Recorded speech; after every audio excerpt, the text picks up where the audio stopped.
So yun, warap papasok na tayo sa ating trabaho. Panggabi tayo ngayon.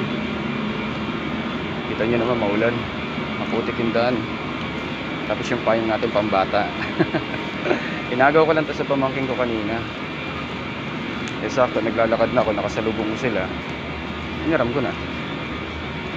So yun, by the way, ito na, naglalakad na tayo. Nakabili na rin tayo ng baon.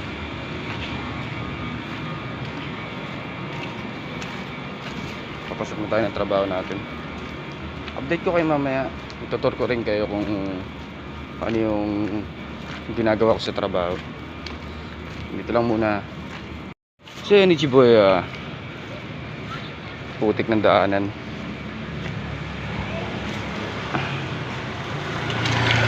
Kaya dahan-dahan lang. Total, malapit naman na tayo sa trabaho eh. Kaya hindi na natin kailangan magmadali. Tsaka bukod doon, maaga pa.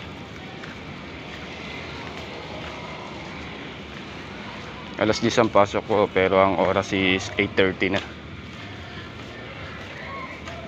Kaya hindi natin kailangan magmadali. Kasi within 10 minutes, nasa work na tayo. So yun, what up? Ito na, malapit na tayo. Within 5 minutes, nasa trabaho na tayo.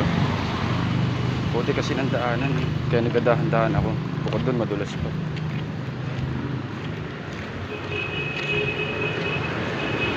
Hanggang 6 AM tayo mamaya.